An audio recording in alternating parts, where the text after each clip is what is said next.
Si me acompañan, por favor, a la carta a los Efesios, en el capítulo 5. Y nuestro texto esta mañana va a ser los versículos 15 al 18. Pero antes de leer los versículos, hermanos, el tema, uno de los temas, dijéramos, principales, ¿verdad?, centrales en la carta a los Efesios, es el tema del Espíritu Santo. Es uno de los temas que Pablo va entrelazando, ¿verdad?, como un hilo, va entrelazando a través de toda la carta, desde el capítulo 1 hasta el capítulo 6. En los 6 capítulos de la carta, Pablo va desarrollando el tema de la persona del Espíritu Santo. En el capítulo 1, si usted puede ver ahí rapidito, en el versículo 13, como vimos la semana pasada, Pablo habla de cómo cuando oímos el Evangelio y creímos, ¿verdad? Dice, fuimos sellados con el Espíritu Santo de la promesa.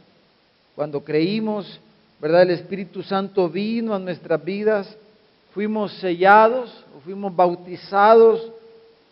El Espíritu Santo nos bautizó en el cuerpo de Cristo, venimos a formar parte del cuerpo de Cristo el día que creímos, y el Espíritu Santo vino a nuestros corazones, fuimos sellados. En el capítulo 2, por ejemplo, en el versículo 22, Pablo desarrolla de que seamos edificados como una casa espiritual, que seamos edificados para morada de Dios en el Espíritu. Necesitamos ser edificados, ¿verdad?, para poder contener de una mayor manera y de una mejor forma la presencia del Espíritu Santo. En el capítulo 3, Pablo presenta el Espíritu Santo, ¿verdad? El Espíritu Santo, acuérdese, no es una cosa. El Espíritu Santo no es una experiencia. El Espíritu Santo es una persona, es la tercera persona de la Trinidad. Es Dios mismo el Espíritu Santo. Pero en el capítulo 3 de Efesios se nos presenta el Espíritu Santo como ese agente revelador. Él es el que nos ha revelado, el que nos revela el misterio que había estado oculto en el capítulo 3. En el capítulo 4, al principio del capítulo 4, Pablo habla de la unidad del Espíritu, ¿verdad? De la unidad, de poder guardar la unidad del Espíritu en el vínculo de la paz. Y en el versículo 30, al final del capítulo 4, como vimos la semana pasada, nos habla de no contristar al Espíritu Santo. En el capítulo 5, que vamos a ver en este momento, en el versículo 18, Pablo nos habla de ser llenos, y ese es nuestro tema esta mañana. Sed llenos del Espíritu Santo, nos dice Pablo. Sed llenos del Espíritu Santo. Y en el capítulo 6, hermanos, Pablo va a terminar su carta y va a terminar el tema del Espíritu Santo, hablando en el versículo 17, versículo 18, de la espada del Espíritu Santo, la palabra como la espada del Espíritu Santo, y habla ahí también de la oración, de orar siempre, de permanecer en oración, de orar en todo tiempo y súplica en el Espíritu Santo, porque el capítulo 6 va a hablar del conflicto espiritual, de la guerra espiritual, de ponernos la armadura de Dios y el papel que el Espíritu Santo juega en esa batalla, en ese conflicto. Así que a través de toda la carta, como pueden ver, como podemos ver, el Espíritu Santo, el tema del Espíritu Santo está ahí presente. Tenemos una doctrina bastante, dijéramos, completa en esta carta acerca del Espíritu Santo. Pero vamos a centrarnos esta mañana en esos 3 versículos, ¿verdad? Ya en el capítulo 4, repito, Pablo nos exhortó a no contristar el Espíritu, ¿verdad? El Espíritu que mora en nosotros. Y en el 5 nos exhorta a permanecer llenos. Porque ahí, hermanos, si leemos del versículo 15 al 18, dice la palabra del Señor así: mirad pues con diligencia, dice, cómo andéis, no como necios, sino como sabios, aprovechando bien el tiempo, porque dice, los días son malos. Por tanto, no seáis insensatos, dice, sino entendidos de cuál sea la voluntad del Señor. No os embriaguéis con vino, en lo cual hay disolución. Antes, dice, bien, sed llenos del Espíritu Santo, para que podamos decir como el salmista en el Salmo 23, mi copa está rebosando, mi copa está, unges mi cabeza con aceite, mi copa está rebosando. Entonces, al meditar en el Espíritu Santo, en la obra del Espíritu Santo, en la presencia del Espíritu Santo en nuestros corazones, hermanos, realmente uno puede ver el diseño de Dios y el deseo de Dios de que nosotros podamos tener una vida rica espiritualmente hablando. De hecho, en el capítulo 1 habla Pablo de que Él nos bendijo con toda bendición espiritual en los lugares celestiales en Cristo. Dios ha preparado, la vida cristiana es una vida rica, es una vida abundante, es una vida de llenura, ese es el deseo de Dios.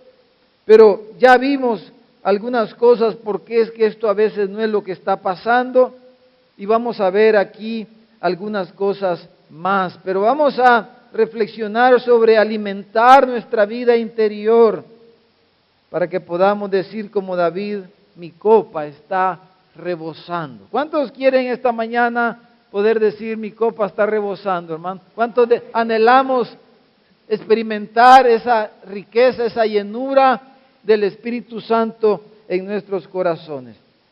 Ahora, antes de entrarle al texto, hermanos, quiero hacer dos aclaraciones porque pensé meditando en estos versículos que eran necesarios, aunque son temas que habría que tratar aparte, pero la primera aclaración es cuál es la relación entre bautismo y llenura del Espíritu Santo. La relación entre bautismo y llenura del Espíritu Santo. Pudiéramos verlo como cosas similares, pero también podemos verlo como cosas bien diferentes. Entonces, yo quiero llamarles la atención por el causa del texto y a lo que Pablo se está refiriendo aquí, no tanto al aspecto de la similitud entre bautismo y llenura del Espíritu Santo, sino que quiero llamarles más la atención en la diferencia entre estas dos cosas. Pero la consecuencia del bautismo, hermanos, de un bautismo es la llenura. Por ejemplo, en Hechos, en el capítulo 1, versículo 5, antes de que el Señor fuera alzado, ¿verdad?, a los cielos, Él les dijo que permanecieran juntos en Jerusalén y que ellos iban a ser bautizados con el Espíritu Santo, lo cual efectivamente ocurrió en el capítulo 2. Y cuando se nos describe en el capítulo 2 la manera en que ellos fueron bautizados, dice el capítulo 2, versículo 2, dice que ellos fueron llenos del Espíritu Santo. Entonces, la llenura, el bautismo del Espíritu Santo tiene que ver con la llenura del Espíritu, tiene que ver con una llenura. Ese es un ejemplo.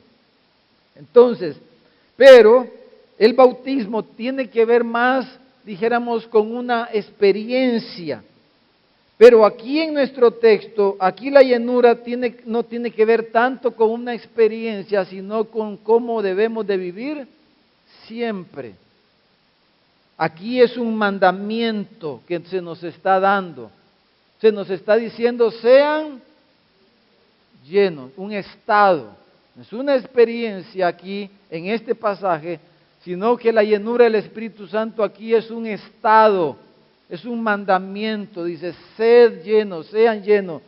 Y la construcción de la frase en el lenguaje original es, como muchos de ustedes saben, es sean constantemente llenos del Espíritu Santo. Permanezcan llenos del Espíritu Santo, quiere decir Pablo aquí. Esa es la exhortación.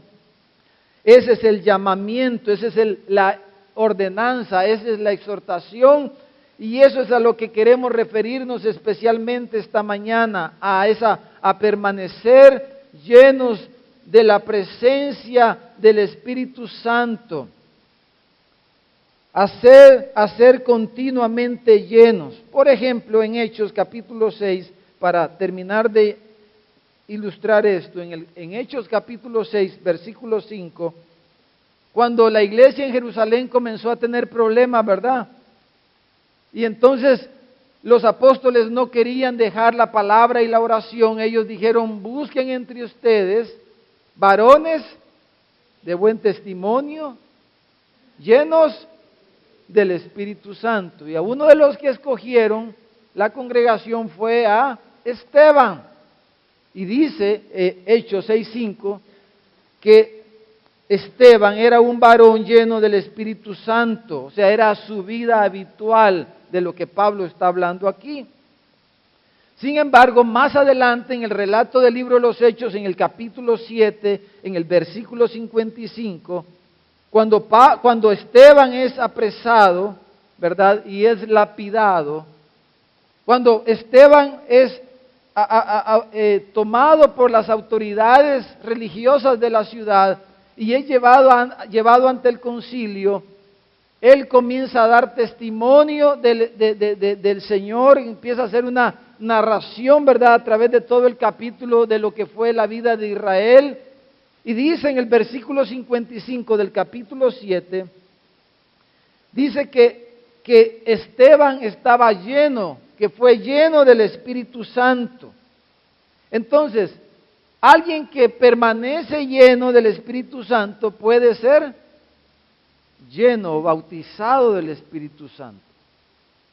Entonces, pero cuando dice en el capítulo 7 de que Esteban estaba lleno del Espíritu Santo, ahí se está refiriendo al aspecto de la unción, dijéramos, especial, a ese bautismo especial que Esteban tuvo ese día, esa ocasión, para poder él dar testimonio del Señor y poder soportar el martirio. Dice que él, lleno del Espíritu Santo, miraba al Señor sentado a la diestra del Padre. Es lo que dijo Jesús cuando dijo que cuando fuéramos llevados presos no tuviéramos temor ni pensáramos en qué íbamos a decir, porque el Espíritu Santo nos iba a decir las palabras que íbamos a usar. A veces se usa ese pasaje para hablar de la predicación y no tiene nada que ver, ¿verdad? Eso que Jesús dijo tenía que ver cuando usted lo lleven preso por causa del Evangelio. Ahí el Espíritu Santo le va a bautizar, le va a ungir de una manera especial como a Esteban para que usted pueda testificar. Entonces esa fue una experiencia muy propia, muy individual de Esteban en ese momento, para que él pudiera dar testimonio del Señor Jesucristo y pudiera soportar el martirio, ¿verdad? Entonces hay muchos ejemplos de esto en la Biblia, por ejemplo, tanto en el Antiguo Testamento como en el Nuevo Testamento, ¿verdad? Por ejemplo, Sansón dice que venía el Espíritu Santo sobre él, o sea, era ungido, era bautizado, experimentaba una llenura del Espíritu Santo, y entonces dice que agarraba a los leones y hacía esto y hacía lo otro, pero eran experiencias y eran momentos específicos que él experimentaba esto. Pero el pasaje que estamos leyendo y meditando esta mañana no se refiere a esas cosas, se refiere a la vida permanente. Entonces, por eso también la otra aclaración, hermano, es que no debemos confundir bautismo o llenura del Espíritu Santo con hablar en lenguas. Son dos cosas diferentes.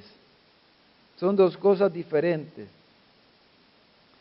Todos fuimos sellados con el Espíritu Santo. Todo creyente ha sido sellado con el Espíritu Santo, como ya dijimos la semana pasada. Pero no todos los creyentes van a tener el don de lengua. Si usted no tiene ese don, no se preocupe. No quiere decir que usted es un creyente extraño, raro, de segunda categoría. Porque los dones espirituales son personales, Hay diversidad de dones. Entonces, le voy a leer algunos versículos del capítulo 12 de la primera carta a los Corintios, donde se trata exhaustivamente, dijéramos, el tema de los dones espirituales. Por ejemplo, en el versículo 7, Pablo dice, pero a cada uno le es dada la manifestación del Espíritu para provecho. Cuando dice manifestación, se está refiriendo más a lo que estaba hablando, como por ejemplo Esteban, cuando estaba ahí, que lo iban a apedrear, él tuvo una manifestación del Espíritu Santo, una llenura, un bautismo del Espíritu Santo, que lo hizo ver al Señor en el trono, y le dio la fuerza para aguantar las pedradas y morir ahí, ¿verdad? Esa fue una manifestación del Espíritu, fue una experiencia ahí. En el versículo 11 del capítulo 12 dice, pero todas estas cosas, o sea, todos los dones, todas las manifestaciones, las hace uno, dice, y el mismo Espíritu. Y dice, repartiendo a cada uno en particular como Él. Entonces, cuando el Espíritu Santo, que está en el creyente, dice, reparte los dones o las manifestaciones de Él, ¿verdad? Él lo hace de manera particular, individual. A cada uno el Señor le da dones diferentes y experiencias diferentes. Ahora, un gran problema que hemos tenido en la iglesia evangélica y en nuestro medio es lo que algunos le llaman la proyección de los dones, y especialmente los líderes, los pastores, hemos cometido esa falta, ese pecado, diría yo, porque no hemos entendido bien, no hemos leído bien quizá la Escritura, no la hemos estudiado bien. Entonces, eso de la proyección de dones es que, por ejemplo, yo como pastor tengo, dijéramos, el don de discernimiento de espíritu, y entonces digo yo, qué lindo este don.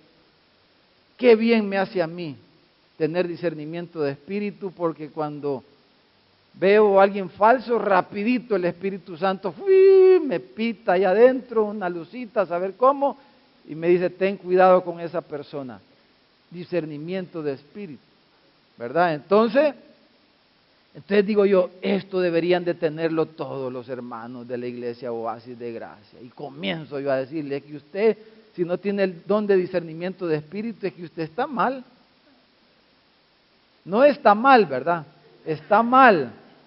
Entonces, usted está mal porque no tiene el discernimiento de espíritu.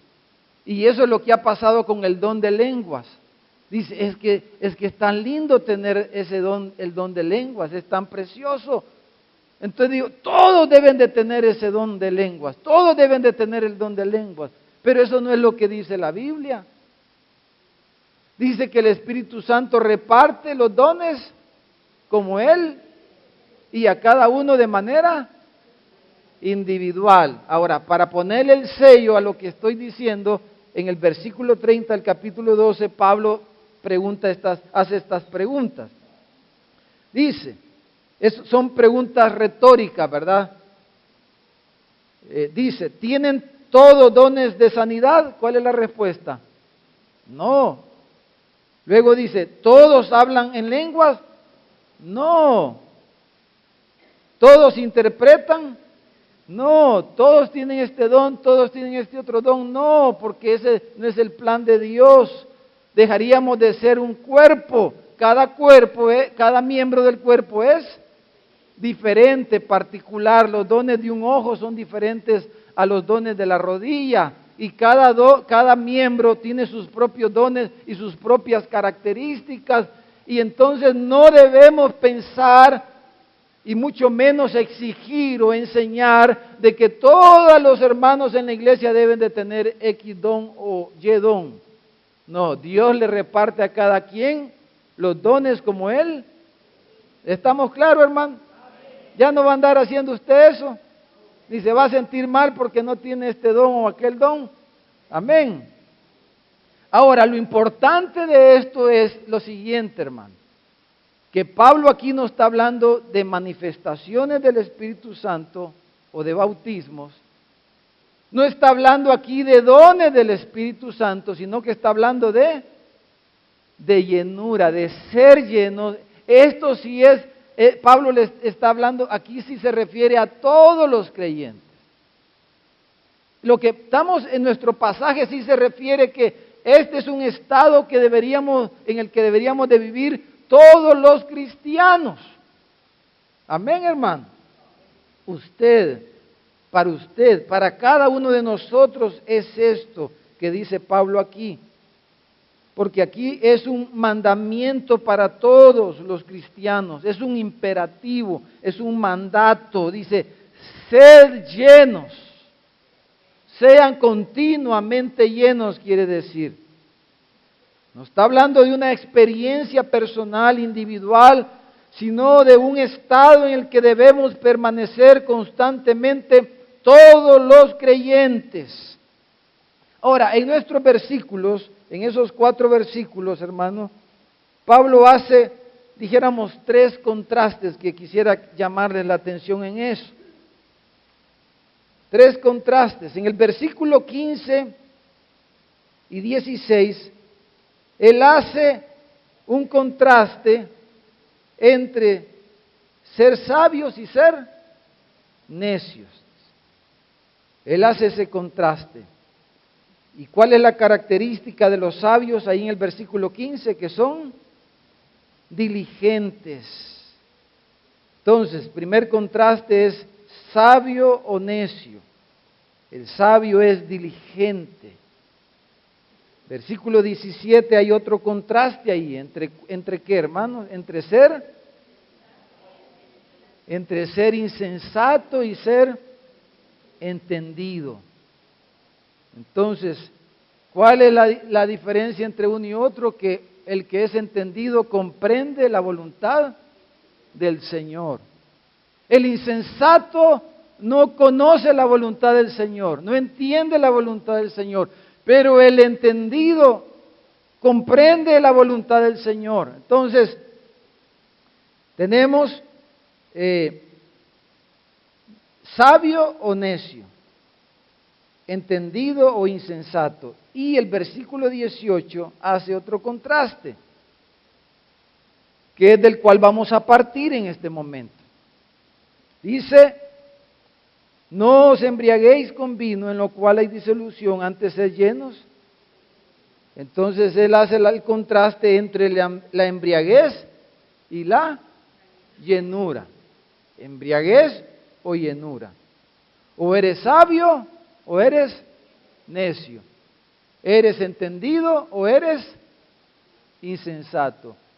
¿Estás embriagado o estás lleno?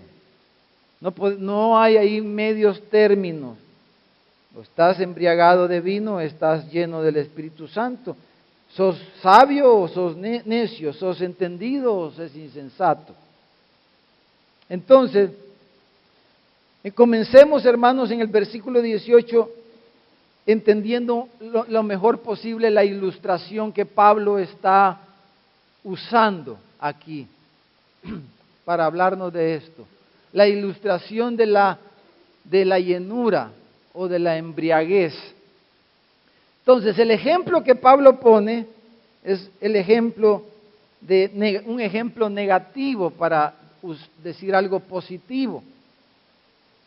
En lo personal, y no es lo común en las Escrituras, ¿verdad?, usar ejemplos negativos para decir algo positivo. No es lo normal, pero Pablo lo usa aquí así. Entonces, ¿cómo es alguien embriagado de vino, de alcohol, hermano? ¿Cómo le llamamos? Borracho, bolito. Borracho, bolito. ¿Qué otro nombre? Chichipate. ¿Qué otro nombre le damos, hermano? ¿Ah? Ebrio. Níspero, dice el hermano. Chichipate, bolo, borracho. No sé cuánto fuimos así, hermano. O cuánto alguna vez nos pusimos así. Nos alcoholizamos a tal punto que estábamos embriagados, estábamos borrachos. Estábamos, quiere decir, empapados de alcohol. Y estábamos tan empapados que aún lo transpirábamos, ¿verdad? Yedíamos, apestábamos a alcohol, porque estábamos saturados de alcohol. Eso es lo que Pablo está ilustrando, estar saturados, llenos de alcohol en la vena, la sangre, los poros transpiran alcohol, el olor al níspero, decimos. Entonces, hermanos, el que está embriagado con vino está intoxicado y dijéramos que está bajo la influencia y el control del alcohol, ¿verdad? Está bajo la influencia y está bajo el control del alcohol porque está alcoholizado, está intoxicado, sus sentidos están adormecidos, su mente está entontecida, entumecida, su sangre está saturada de alcohol, su cuerpo transpira el alcohol, toda la persona está alcoholizada y está bajo la influencia y el control total del vino. Entonces, esa es la ilustración que Pablo ocupa. Entonces, ¿qué es lo que él está diciendo? Que nosotros los creyentes en Cristo debemos vivir una vida saturada, que ese debería ser el estado normal de nuestros corazones, siempre llenos, saturados del Espíritu Santo, de la presencia del Espíritu Santo. ¿Y qué quiere decir eso? Que estamos bajo el control, bajo la influencia del Espíritu Santo, que nuestras vidas están controladas, influenciadas por el Espíritu Santo. Que vivamos de esa manera todos los días de nuestra vida. El vino produce disolución, dice, o sea, quiere decir despilfarro, derroche, desenfreno, desperdicio. Las personas que llenan sus vidas con las cosas de este mundo, con las bebidas de este mundo, van a desperdiciar sus vidas, van a derrochar sus vidas, van a desenfrenar sus vidas, van a ser un desperdicio sus vidas. Pero en contraste, los cristianos que tenemos el Espíritu Santo, debemos vivir una vida controlada, bajo el dominio, bajo la influencia del Espíritu Santo.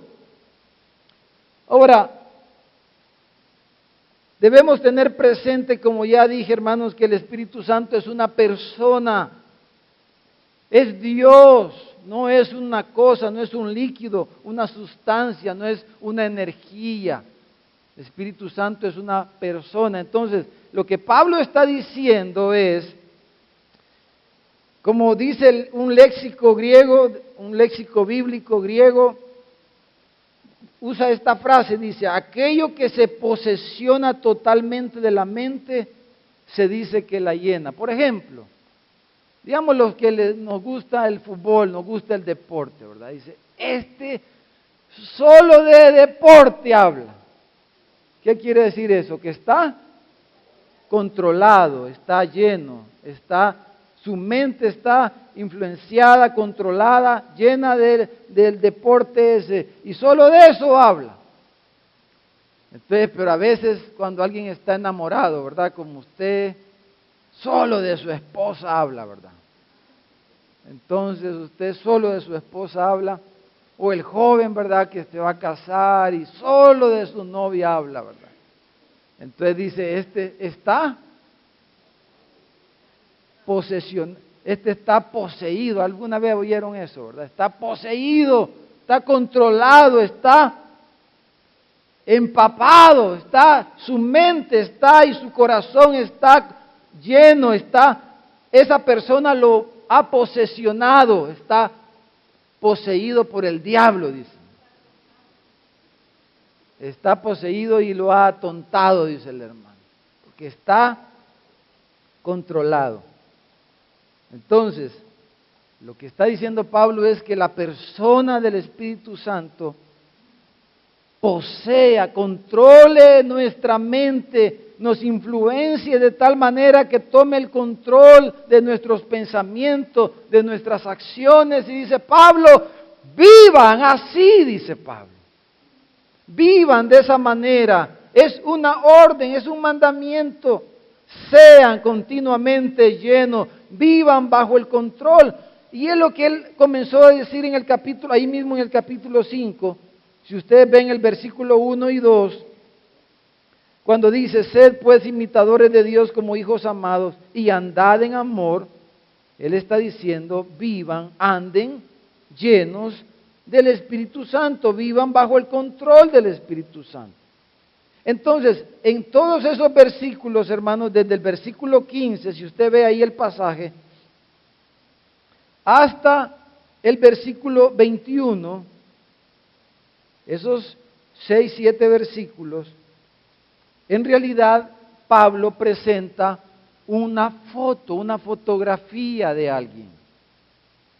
No lo vamos a ver hoy eso, lo vamos a ver después. Pero tenemos ahí una foto, una fotografía. Usted dice, ¿cómo? Usted le han hablado de alguien. Dice, que esa persona es una gran persona y mire, tienes así, le dice cómo es el pelo, cómo es esto, cómo son los ojos, cómo platica, cómo se comporta, pero usted nunca lo ha visto. Entonces le presentan un retrato. Pero la foto no, nada más le da el aspecto físico. Le da cómo es la persona, ¿verdad? Entonces, Pablo nos da aquí, en esos versículos, un retrato de cómo es una persona llena del Espíritu Santo, controlada por el Espíritu Santo, cómo vive una persona bajo la influencia del Espíritu Santo de lo que él está diciendo aquí. Y hay por lo menos 7 cosas que solo se las voy a mencionar. Pablo dice que una persona controlada, llena del Espíritu Santo, es sobria, dice. ¿Verdad? Es sobria, es diligente, es sabia, es entendida de la voluntad del Señor. Es una vida que pasa, que alaba al Señor. ¿Verdad? En el versículo 19 dice que cantando y habla del Señor y canta del Señor en todo constantemente. También otra característica de la persona bajo el control del Espíritu Santo es que es agradecida. No es alguien reclamona. Y lo último en el versículo 21 es que es una persona sumisa, con la que es fácil tratar y relacionarse, porque está controlada por el Espíritu. Y ahí nos da un retrato. Ahora, en ese retrato, hermanos, para ver estas últimas 2 cosas, en el retrato ese como que se confunden los requisitos para estar lleno del Espíritu Santo con las consecuencias de estar lleno del Espíritu Santo, como que se combina y se mezclan y es difícil separar eso. Pero vamos a concentrarnos en el versículo 15, 16 y 17 ahora, porque la gran pregunta ahorita, hermano, que creo que podemos hacernos y deberíamos estarnos haciendo, ahorita no es tanto cómo es una persona controlada, llena del Espíritu Santo, sino cómo ser lleno del Espíritu Santo. ¿Cómo llegar a esta posición? Lo primero ya lo dijimos. Solo el creyente puede estar lleno, controlado por el Espíritu Santo. Si usted está esta mañana aquí y usted no le ha entregado su vida a Cristo, quizás usted está por primera vez o ha estado visitando esta iglesia o alguna otra y hoy está aquí. Si usted no ha creído en el Señor Jesucristo, si no le ha entregado su vida a Cristo, usted no es un candidato para estar bajo el control, bajo la llenura del Espíritu Santo. Lo primero que se necesita es creer el Evangelio, recibir a Jesús en el corazón y ser hecho una nueva criatura. Amén. Y le invitamos, ¿verdad que todos le invitamos? Si hay alguien, hermanos, aquí. O sea, maravillosa momento cuando Cristo viene a nuestros corazones, creemos en Él. Pero luego aquí, hermanos, Pablo nos dice algunas cosas importantes acerca de esto.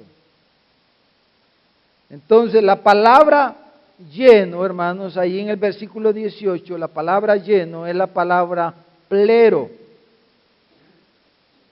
Quiere decir plero, de ahí viene la palabra plenitud, de ahí viene la palabra completo, lleno, completo, pleno. Lleno hasta el cuello, hasta el borde. Pleno es algo saturado, completo. Se usa esa palabra en el Nuevo Testamento de cosas y de personas. Por ejemplo, en Mateo allá dice que la red estaba llena de peces, ¿verdad? ¿Se recuerdan? O sea, estaba plero la red, estaba llena, no le cabía más, estaba saturada.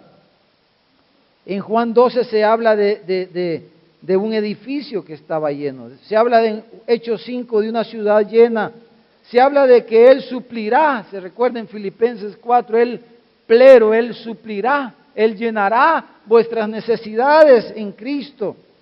Pero se habla de personas también, de los miembros de la iglesia, como estamos diciendo, de ser llenos del Espíritu Santo. Se habla de Cristo que estaba pleno de sabiduría en los días de su carne. Se usa de cosas y de personas, de estar lleno, completo, saturado. Entonces, hermanos, veamos dos cosas aquí que preceden al versículo 18, donde se nos da este mandamiento de ser lleno del Espíritu Santo. Dos cosas ahí. En versículo 15, 16 se nos dice que seamos diligentes, que seamos sabios. ¿Para qué, hermanos?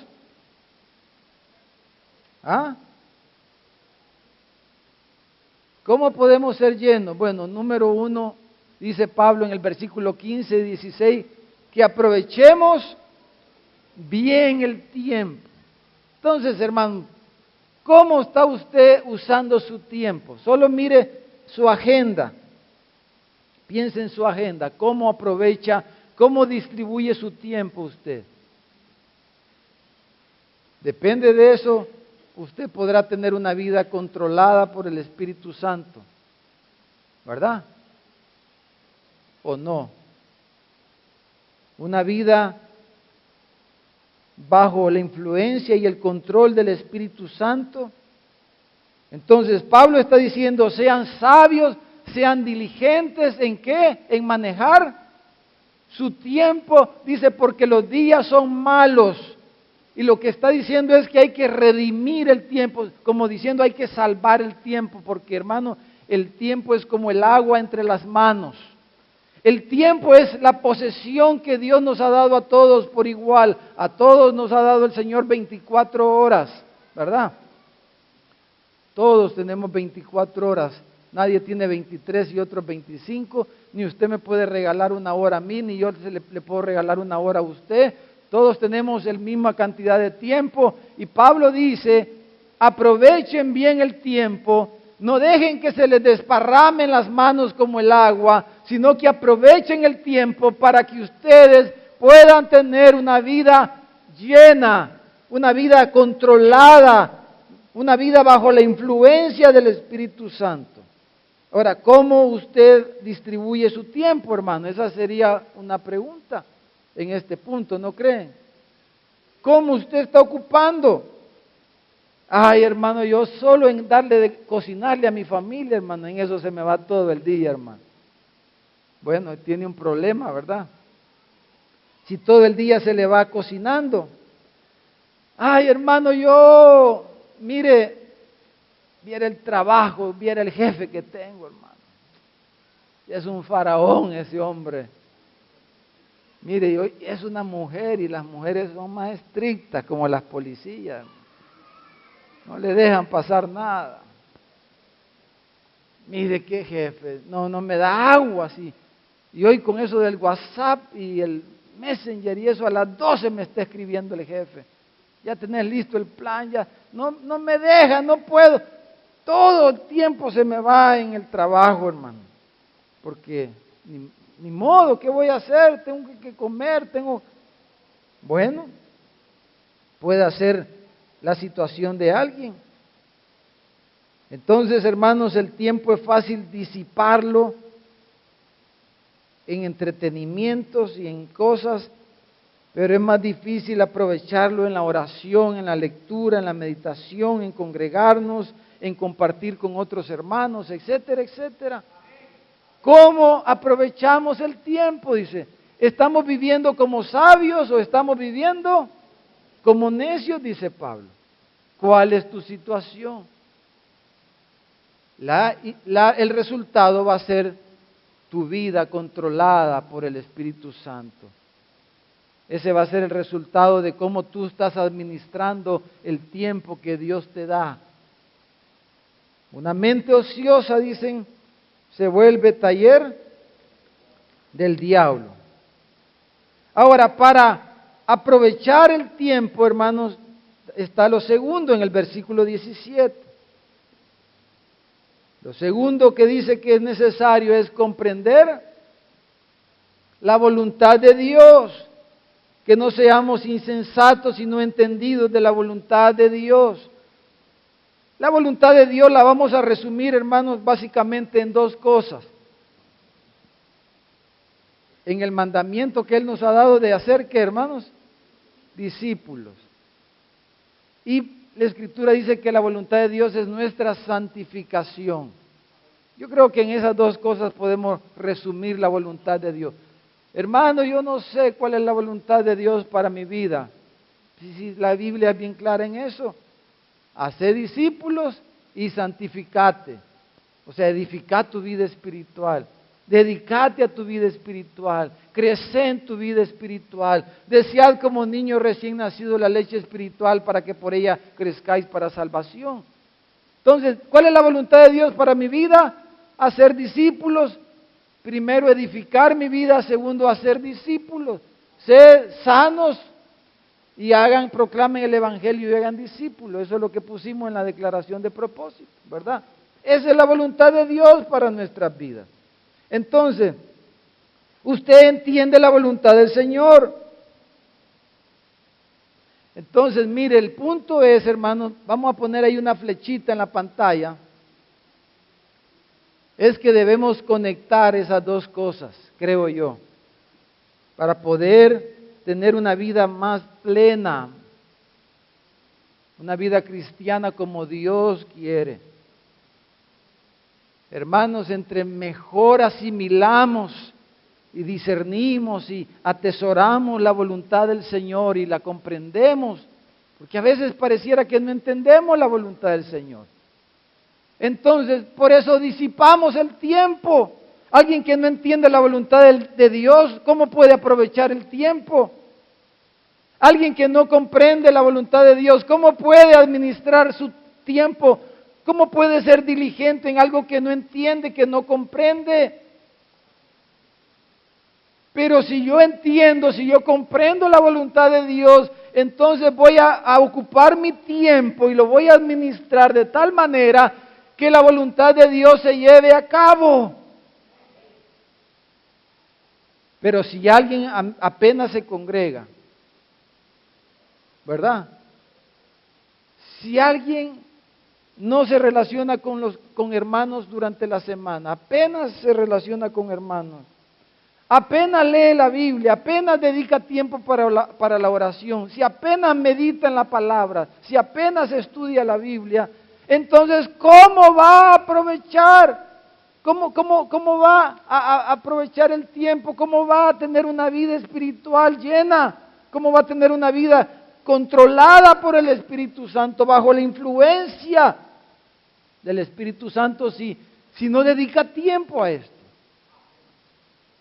Entonces, ahí está la cosa, hermano.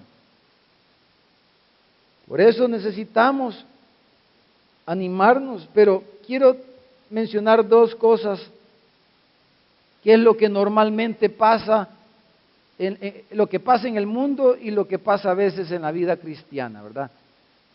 Vamos rápido a Lucas 21:34. Quiero leer estos dos versículos, pasajes, para luego concluir y que oremos, hermano. Tengamos un tiempo de oración. Lucas 21:34. No sé si, hermano, lo puede, o mientras buscan los hermanos Lucas 21, ponga por favor en la pantalla 1 Corintios 7:29. Ahí vamos a poner 1 Corintios en la pantalla y usted, por favor, hermano, busque Lucas 21:34. Entonces, hermanos, si no tenemos clara el propósito de Dios, la voluntad de Dios, entonces somos como veletas, como a lo que da el día, a lo que pase.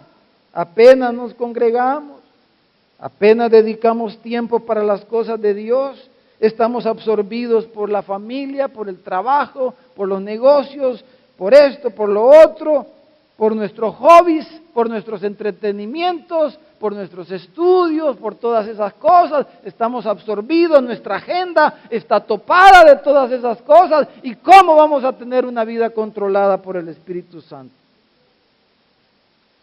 Mirad, dice Jesús aquí, mirad, dice también por vosotros mismos. Dice que vuestros corazones no se carguen de glotonería y embriaguez y de los afanes de esta vida y venga de repente sobre vosotros aquel día. Dice, no se carguen de los afanes de esta vida, hermano. ¿Cuántos hemos caído en esas cosas? ¿Cuántos estamos viviendo así? Glotonerías, o sea, embriagueces, o sea, llenándonos de las cosas de esta vida, de los afanes, de las situaciones de esta vida. Estamos embriagados de vino, pues. Es lo contrario, embriagado de vino serían estas palabras de Jesús, lleno de glotonerías, o sea, deseando más de las cosas de esta vida, los afanes, afanándonos más, poniendo más actividades de negocios en la agenda, más actividades de esto en la agenda, más actividades de lo otro en la agenda, pero cosas que no tienen que ver con nuestro Dios, con su trabajo y con nuestra edificación espiritual. No, nuestra oración debe ser, Señor, ¿cómo dejo más espacio en mi agenda para tus cosas, para tus negocios? Amén, hermano. Eso debe ser nuestra oración, no cómo meto más cosas. Dame más productividad en mi negocio para tener más tiempo, ganar más pero con menos tiempo para dedicar mi tiempo a ti, Señor. Esas oraciones son las que Dios contesta, hermano. Amén, démosle un aplauso al Señor. Pero el Señor, hermano, nos prueba. No, dice, mire, porque dice, sean sabios y no necios. Sean entendidos y no insensatos. Ay, es que hermano, mire que hoy los tiempos de conciliación decían antes, ¿verdad? Estos tiempos, hermano, están difíciles, hermano. Mire, voy a tener que abrir el domingo el negocio, fíjese. Mire, aquí le puedo, pero no, ya no me vaya a venir a decir eso y a mí, por favor. Dan ganas de darle así, mire. ¡Pam! Pero no, ¿verdad? Porque los pastores no hacemos eso. Entonces, mejor nos tomamos el agua, hermano.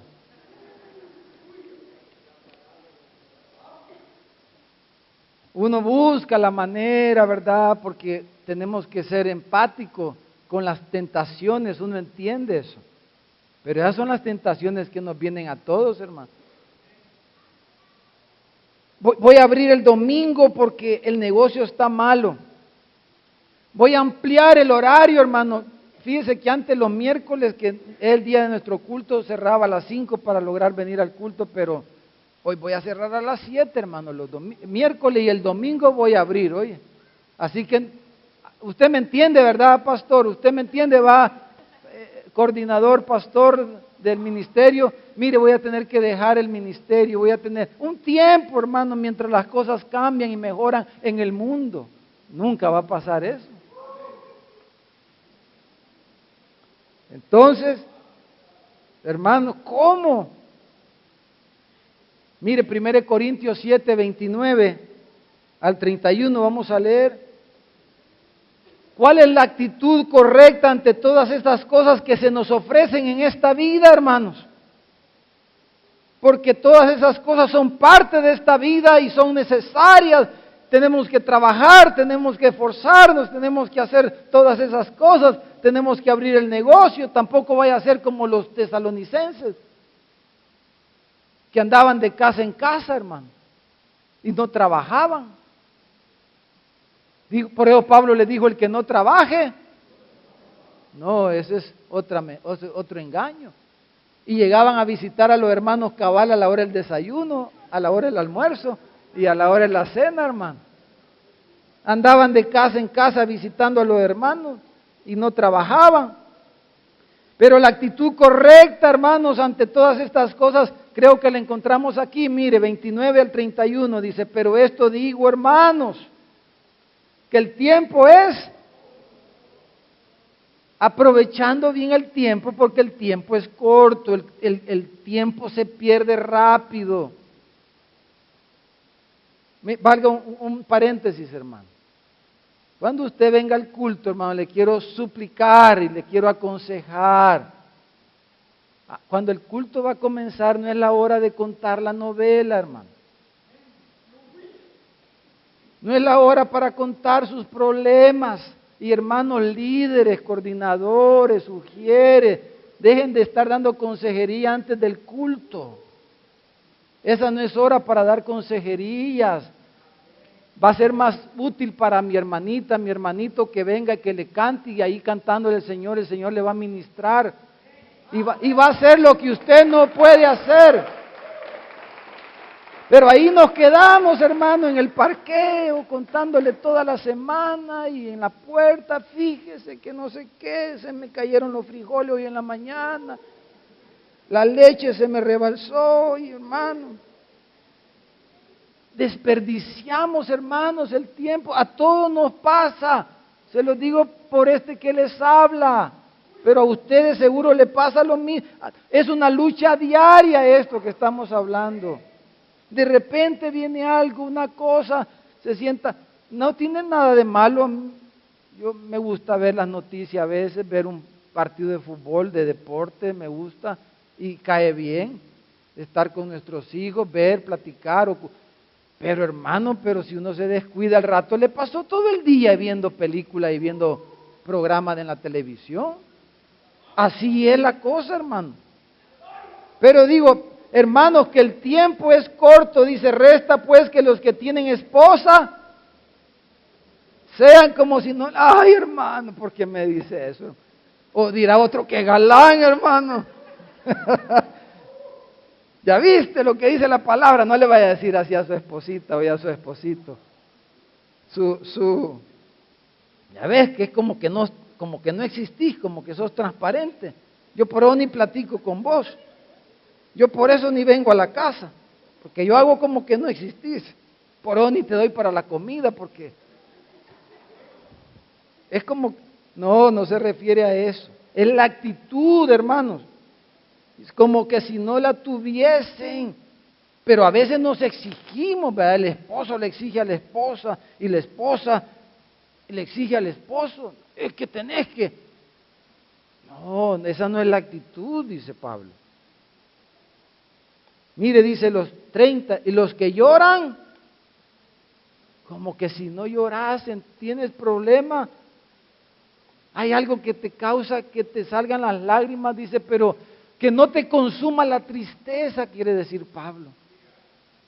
Tristezas van a haber siempre en la vida, ya sean tuyas o de tu vecino, de tu hermano, de tu amigo, pero que la tristeza tuya ni la de los demás te consuma el tiempo, que te inmovilice, te paralice. Los que se alegran como si no se alegrase. Es que vamos a celebrar los 25 años y solo de eso hablo. Vamos a celebrar los 15 años de la niña. Gloria a Dios, pero úselo, hágalo con propósito, pero que vamos a, hermano, que mire, vamos a hacer esto y que voy a tener un viaje y solo de eso. No, dice el que se alegra como que si no se alegrase. Nos vamos a ir de shopping, dice. Los que compran como que si no poseyesen. Cuando va con el del súper, con la bolsa, bien galán se siente, ¿verdad, hermano? Qué feo se siente ir al súper y un par de bolsitas ahí, solo margarina con suerte, ¿verdad? Y aceite ahí, un par de sal, mantequilla, aceite, y un par de libras de frijol. Qué triste es eso, hermano. No sé a cuántos nos ha tocado eso, pero eso es difícil. Pero mire, ir al súper, hermano, y llenar la carretilla, ¿verdad? ¡Ah, qué lindo es! ¡Gloria a Dios!, decimos. ¡Qué hermoso! ¡Qué bendecido! Y que lleguen los hermanos al súper cabal ese día, ¿verdad? Y que nos vean con la carretilla llena. ¿Qué tal, hermano? Aquí en Victoria, dice. ¡Gloria a Dios! ¡Aleluya! Entonces, cuando va allá a Simán, ¿verdad? Que usted no tiene miseria para camisa de $80. ¿Y qué? Pues si para eso trabaja, ¿verdad, hermano? Entonces usted va feliz con sus bolsas ahí, pero no lleva una, lleva un montón. ¡Qué lindo! ¡Gloria a Dios! Pero dice, los que compran, como que si no compraron nada, dice. Mire qué contradictorio. Dice, y los que disfrutan de este mundo, como que si no lo disfrutasen porque la apariencia de este mundo. En otras palabras, lo que Pablo está diciendo es que ni tu matrimonio, ni tus hijos, ni tus problemas, ni el vecino, ni lo que compras o lo que no compras, que eso no se apodere de tu mente y de tu corazón. Que quien tenga el control de tu vida sea el Espíritu Santo. Que sea el Señor el que controle tu vida para que tu vida sea una vida rebosante, gozosa, alabando al Señor, sirviendo al Señor. En vez de andarte quejando, vas a andar dándole gracias al Señor. En vez de andar peleando, vas a ser humilde y sumiso con los demás. Vas a poder, etcétera, todo lo que dice ahí el pasaje. Ahora, hermanos, terminando, ¿en qué situación está usted, mi hermano? ¿Cómo estamos nosotros, hermano? Vamos a orar ahorita. Algunas preguntas que nos pueden ayudar. Vamos a poner algunas preguntas ahí en la pantalla. Pudiéramos para este momento de escudriñarnos, hermanos, ¿qué está controlando su tiempo? No sé, hermano, vea su agenda. Llegue hoy a su casa, si usted no tiene claro cómo está usando su tiempo, escriba hoy en la tarde, dedique una media hora, enciérrese en su cuarto, en su oficina, ahí en su salita, el mejor lugar que tenga en su casa y escriba.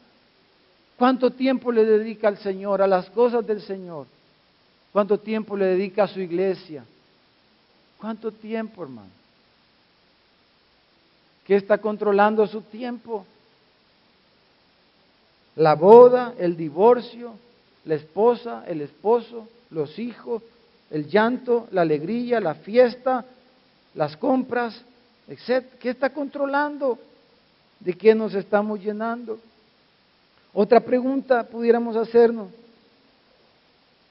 Hermanos, ¿estamos claros de la voluntad de Dios?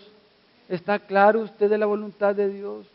¿Qué es lo que Dios quiere para usted, para su familia, sus hijos? Si no, hermano, digámosle, Señor, yo quiero ser entendido, Señor. Quiero ser entendido de tu voluntad.